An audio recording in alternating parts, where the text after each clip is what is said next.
In the late 1700s, Frankfurt's Jewish ghetto was a cramped maze of alleyways, merchants, and survival. Among its crowded stone houses stood one with a simple sign, a red shield, or Rothschild in German. Behind that symbol, a modest coin trader named Mayer Amschel Rothschild was preparing to build something Europe had never seen, a private financial empire powerful enough to outlast monarchies.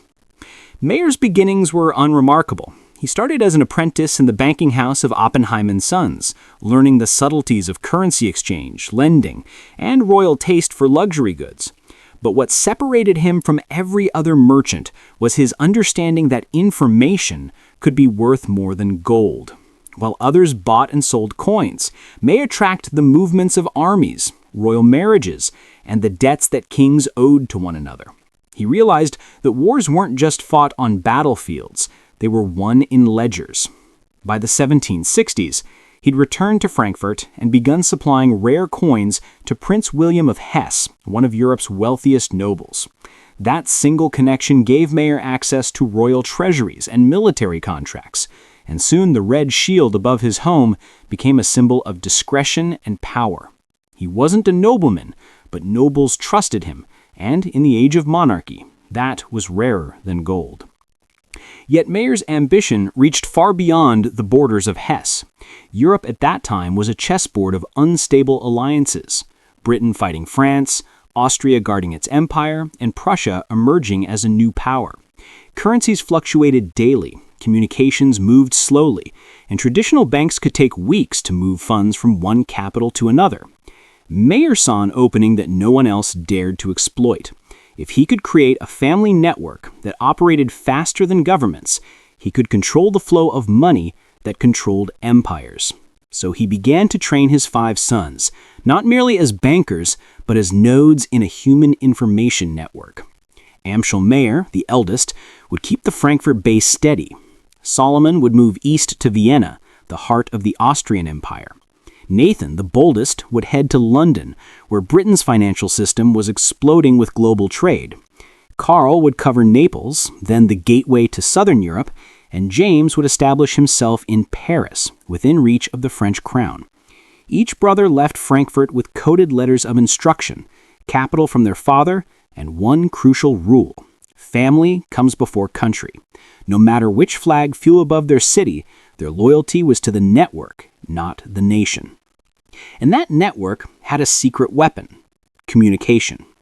The Rothschilds developed a courier system of riders and ships that moved letters across Europe faster than government mail. They used a private code of symbols and phrases so complex that even intercepted messages couldn't be read. When a war broke out or a treaty was signed, the Rothschilds often knew before the kings themselves. This gave them something priceless: time. In finance, timing determines everything. If London knew that Vienna's markets were collapsing a day earlier than everyone else, fortunes could be made. If Paris learned that a peace treaty was imminent before traders on the streets did, profits could multiply overnight. The Rothschilds turned minutes and hours into money and power. Unlike most banking families, they never relied on outsiders or public investors. Every partner was bound by blood, and every profit was reinvested inside the family. That secrecy wasn't greed, it was survival. Anti-Jewish laws barred them from owning land or joining guilds, so information became their fortress and mobility their weapon. While others built castles, the Rothschilds built connections, invisible ones, but stronger than stone. By the early 1800s, Mayer's vision had worked. His sons' letters were arriving daily from every major capital, carrying exchange rates, political gossip, and insider reports.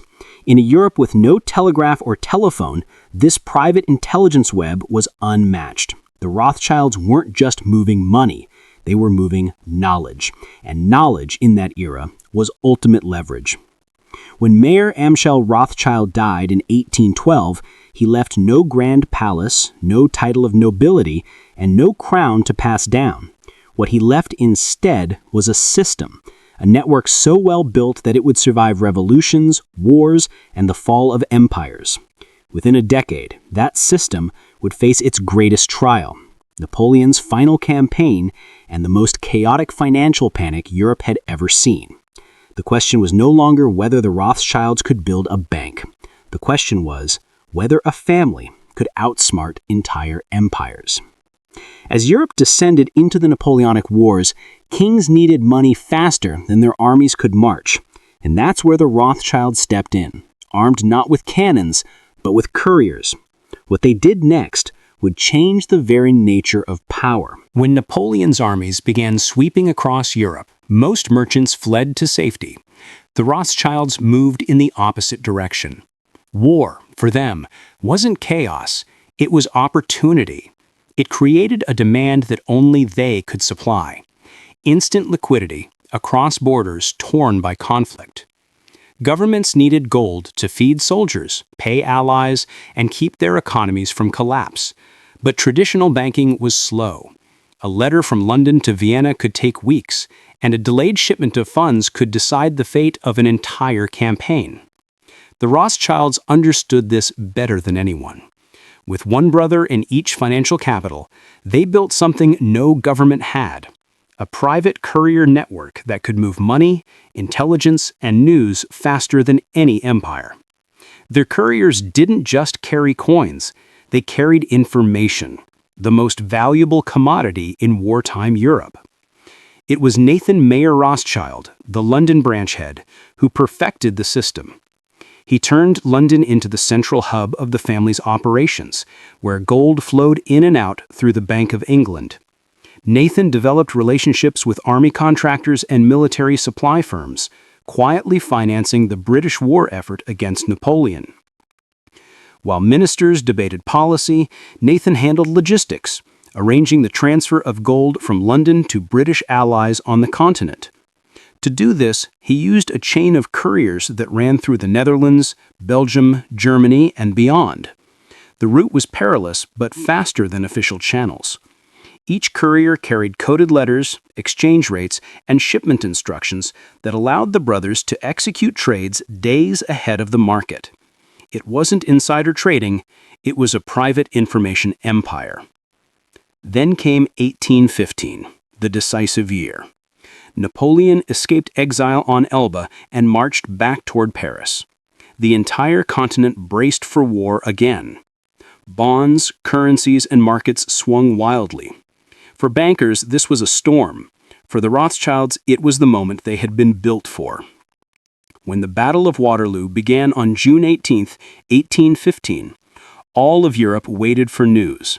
The outcome would decide not just the future of France, but the value of every government bond in Europe. Traders in London crowded the exchange, desperate for the first report from the battlefield. And that's where legend and history began to blur. According to popular myth, Nathan Rothschild received word of Napoleon's defeat a full day before the British government, thanks to his network of messengers and carrier pigeons. The story claims he quietly sold his government bonds, causing panic, only to buy them all back at rock-bottom prices once victory was confirmed. The result, the legend says, was an instant fortune and proof that the Rothschilds controlled the world's markets. It's a dramatic tale, and like many about the Rothschilds, it's half truth, half myth. There's no solid evidence that Nathan deliberately manipulated the market that day. But what is certain is that he did receive early news of Napoleon's defeat, through a courier faster than the official dispatch. And even without orchestrating a grand deception, the Rothschilds' ability to move before everyone else made them millions. In a world where communication could mean profit or ruin, they simply moved faster than their competitors. But the real genius wasn't a single trade at Waterloo. It was the system behind it. While others saw Europe as divided by language, borders, and kings, the Rothschilds saw one financial organism. Money could flow from London to Vienna, from Paris to Naples, with a few strokes of a pen, because trust already existed within the family. Each brother was both banker and diplomat, able to transfer funds with the same certainty as moving a coin from one pocket to another.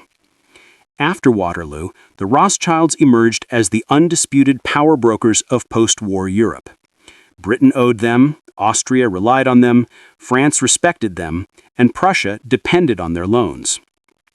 Their letters, once whispered between brothers, were now shaping the recovery of entire nations. The Rothschilds had discovered something every empire eventually learned: control the flow of money, and you control the rhythm of history. And with Europe rebuilding, the family turned their attention from war to progress, from financing battles to financing empires of industry, railways, and nations. But victory came with visibility. As their wealth expanded, so did the whispers about influence, about secrecy, about how one family could stand above kings.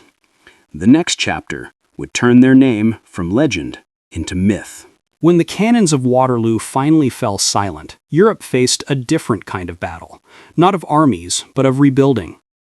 Cities lay in ruins, governments were broke, monarchs who once commanded legions now begged for loans to rebuild their soldiers and rebuild their palaces. And in that fragile, debt-ridden Europe, one name stood above the rest: Rothschild.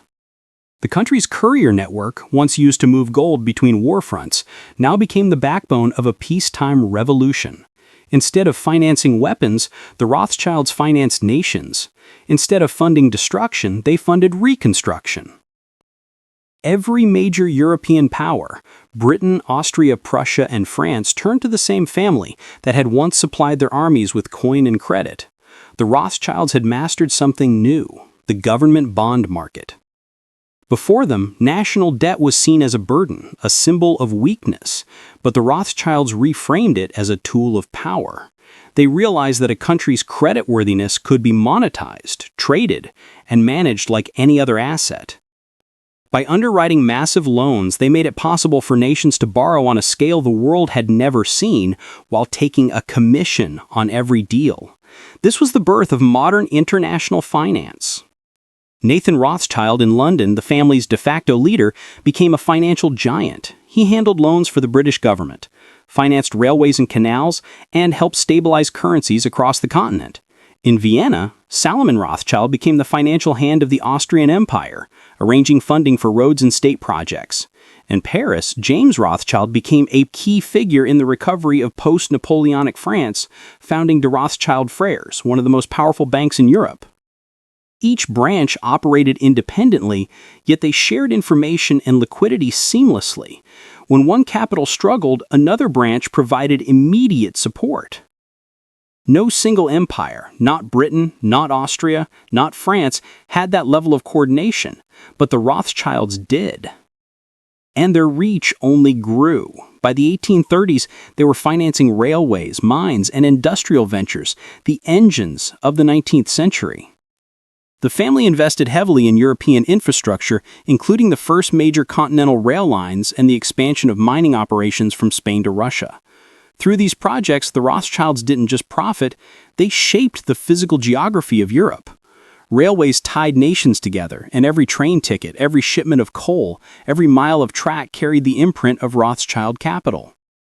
Their influence even extended to global trade routes. The family played a role in the financing of the Suez Canal, the narrow passage that would one day connect Europe to Asia. It was the ultimate symbol of the New World Order they helped create, where money, not armies, determined the reach of empire. But their success carried a quiet irony. While kings and politicians appeared to rule nations, it was the bankers who determined how fast those nations could grow. The Rothschilds never sought to be monarchs. They didn't need crowns. Their empire wasn't built on land, it was built on leverage, information, and trust. And that made them far more enduring than the governments they served. By the mid-1800s, newspapers began referring to them as the bankers to kings.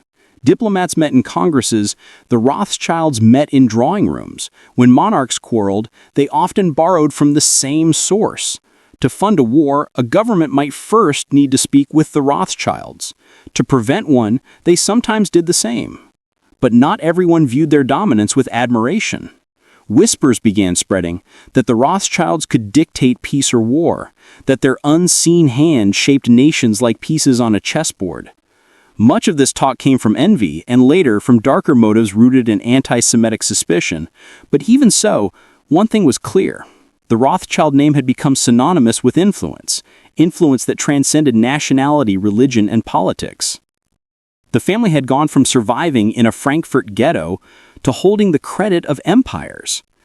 And yet, the higher they rose, the more misunderstood they became. For every genuine triumph, a myth began to grow, stories of secret councils, hidden control, and unseen power. The truth was complex, but perception is powerful. And soon the Rothschilds' real influence would be overshadowed by legends far more dramatic than anything they'd actually done. By the middle of the 19th century, the name Rothschild had become more than a family name. It was shorthand for power.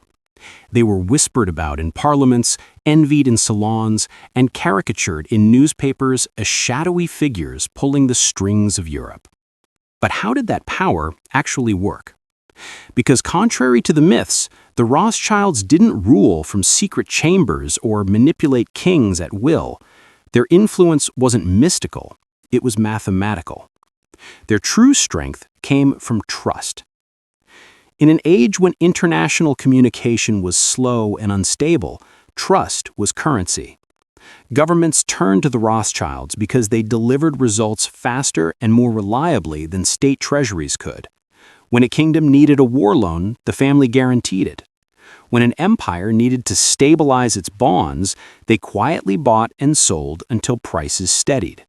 They were not the rulers of nations, they were the mechanics of stability in a chaotic world. One of the key sources of their leverage was their private correspondence network. Before telegraphs and Reuters cables, the Rothschilds had their own internal information system. Messengers, code books, and double-sealed letters that connected London, Paris, Vienna, Naples, and Frankfurt. This wasn't espionage, it was logistics. They knew currency rates, shipping routes, and political events before anyone else, and that knowledge let them anticipate market shifts with astonishing precision. Another part of their advantage was liquidity. Most banks of the era relied on local deposits. The Rothschilds, by contrast, had branches spread across Europe. If a crisis struck in Paris, the London or Vienna branches could send gold within days. That mobility made them indispensable. Governments realized that when disaster hit, the Rothschilds could act faster than any national bank. Still, their wealth and secrecy made them easy targets. Throughout the 19th century, journalists and politicians accused them of manipulating markets and secretly controlling nations. Caricatures depicted them as puppet masters, a stereotype fueled by both ignorance and anti-Semitism. The truth was more mundane, but far more impressive. The Rothschilds didn't control governments. They earned governments' dependence through efficiency, discretion, and consistency. Consider this. When revolutions swept Europe in 1848, many banks collapsed under political pressure. The Rothschilds survived. When the French government was overthrown, their Paris branch continued to operate, using funds from London and Vienna to stabilize its operations. They didn't pick sides. They backed stability itself, because chaos was bad for business. Their neutrality wasn't ideology, it was strategy. And yet, the more they avoided publicity, the larger the legends grew. Secrecy protected their transactions, but it also fueled speculation. Ordinary people saw the Rothschilds' ability to loan millions overnight and assumed only a supernatural force could explain it. The reality was simpler. The Rothschilds had built a multinational credit system decades before the world understood what that meant. Even their supposed control over monarchs was exaggerated. Yes, they lent to kings and financed empires, but those loans came with contracts, not commands.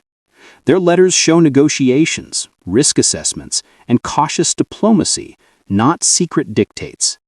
They were businessmen, not overlords. And because their success defied the imagination of the time, rumors began to fill the gaps between fact and fantasy.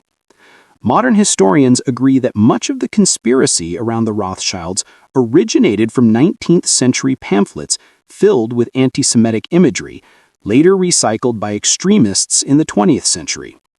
But despite the noise, The family never engaged in world domination.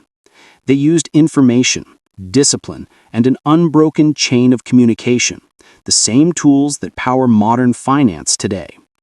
Still, perception can be more powerful than truth. The Rothschilds became the symbol of unseen wealth, of global reach, of the mysterious money power that ordinary people couldn't see but felt everywhere. And in a world moving toward democracy and industrial capitalism, that perception would shape the family's legacy for generations to come. But myths have long shadows. As the 19th century gave way to the modern world, the Rothschilds' real achievements, railways, industries, and diplomacy, were drowned out by sensational rumors. And some of those stories, even centuries later, would prove harder to kill than any empire they outlasted. By the late 19th century, the Rothschild family had become both real and mythical at the same time.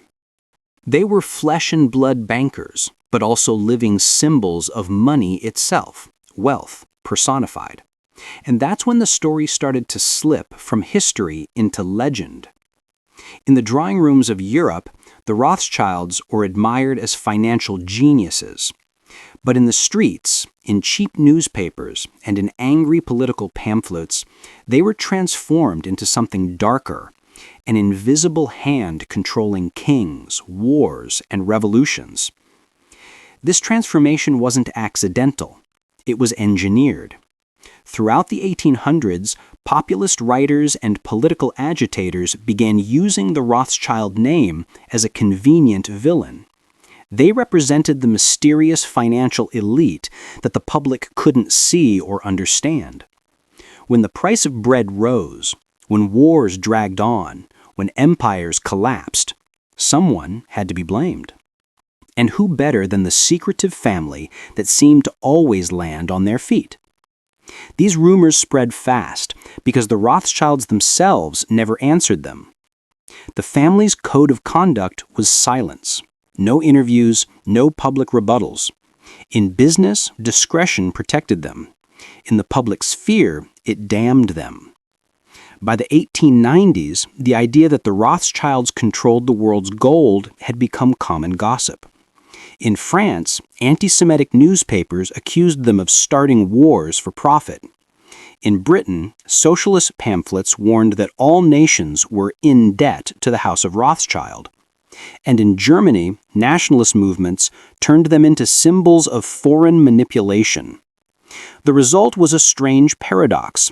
The more they withdrew from public finance, the more powerful people imagined they were. Reality, however, told a different story. By the turn of the 20th century, their global dominance was actually fading. New banks like J.P. Morgan and Company, Deutsche Bank, and Credit Lyonnais were rising with industrial capitalism. The Rothschilds were still immensely rich, but their influence had become quieter, focused on mining, railways, and philanthropy. But myths are sticky. And just as their real power began to wane, their imagined power reached its peak. The 20th century supercharged the legend. Fake quotes, forged documents, and conspiracy books began to circulate widely, many of them anti-Semitic and politically motivated. The most infamous of these was the Protocols of the Elders of Zion, a fabrication published in the early 1900s that falsely claimed Jewish bankers plotted to control the world. Though completely debunked, it was reprinted for decades and often cited the Rothschilds as proof. Even in the modern era, misinformation mutated instead of dying. Every time a financial crisis erupted, from the Great Depression to the 2008 crash, online circles resurrected the same baseless claims that the Rothschilds own all central banks, control the Federal Reserve, or fund both sides of every war. None of these claims hold up to scrutiny, but they persist because they offer a simple villain for complex systems. It's easy to forget that the Rothschilds were also victims of their own legend. During both world wars, their businesses were seized. In Nazi-occupied Europe, several family members were stripped of citizenship and property. The very myth of invulnerability that once made them powerful also made them targets. By the late 20th century, the family had shifted away from banking altogether. Many descendants entered philanthropy, science, and conservation. The Rothschild Foundation supports nature reserves, art restoration, and medical research. Yet online, their name continues to appear in conspiracy threads, detached from any living person, a ghost story that refuses to die. Why? Because the Rothschilds represent something far larger than themselves. They symbolize the uncomfortable truth that money moves the world, and most people don't understand how. So when power feels invisible, myths fill the gap. The Rothschilds became that myth, the face of an unseen system that no single person actually controls. In the end, it wasn't empires or revolutions that cemented their legacy. It was perception. They had outsmarted every empire in business, but they could not outsmart the human desire for someone to blame. But what's perhaps most fascinating is this. While myths painted them as puppet masters, the real Rothschilds quietly helped shape the systems that define our modern world. Global finance, sovereign debt, and the very idea of a connected economy. And that's where the final chapter begins, their invisible legacy. Long after the great monarchies of Europe faded into memory, the world the Rothschilds helped design quietly took their place. The power once measured in crowns and cannons had shifted into a different language: credit, interest, and debt. And though their name appears less and less on modern institutions, the system they built remains the blueprint for global finance itself.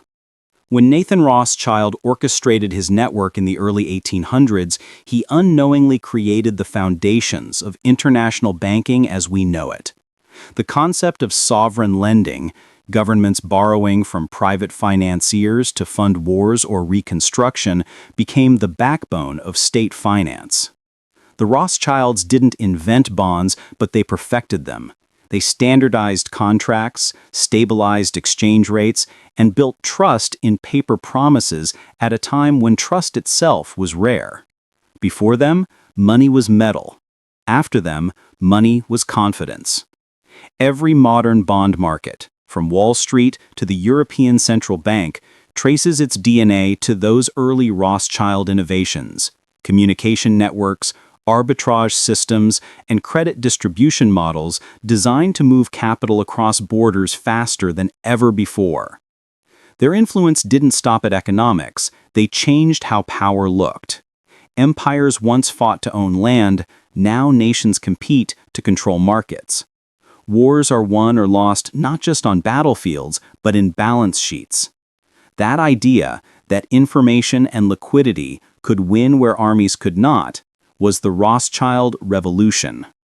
Even today, when you hear about currency swaps, global reserves, or sovereign bonds, you're hearing echoes of a structure born 2 centuries ago in Frankfurt, London, and Paris. The Rothschilds may no longer sit at the top of the financial pyramid, but they built the foundation beneath it. Ironically, that legacy is so deeply woven into modern systems that most people don't even notice it. Central banks, international loans, global exchanges all rely on the very same principles of trust, secrecy, and coordination that once kept the Rothschild network alive through wars and revolutions. They created a world where nations could fall, yet the system survived. And perhaps that's how they truly outsmarted every empire. They understood something few others did. Power isn't in the crown you wear, it's in the system that decides what that crown is worth. Empires burned, rulers changed, borders redrew themselves. But the Rothschild framework endured because it was built not on territory, but on trust and information. Today, their descendants live quietly, far removed from the public stage. They run philanthropic foundations, environmental projects, and art collections. Most of their old banking houses have merged or disappeared, but in every bond issued, every government loan negotiated, every global market reacting to a rumor, the shadow of their design lingers. The Rothschilds didn't conquer nations, they connected them. And in doing so, they created a system that outlived kings, queens, and empires alike. So when people ask how the Rothschilds outsmarted every empire, the answer isn't hidden in secret meetings or conspiracies. It's in the structure of the modern world itself, a world where money moves faster than borders, and where true power belongs not to those who rule, but to those who understand how the system works. Because the greatest empires fade with time, but the rules of finance the Rothschilds wrote still govern the world they left behind.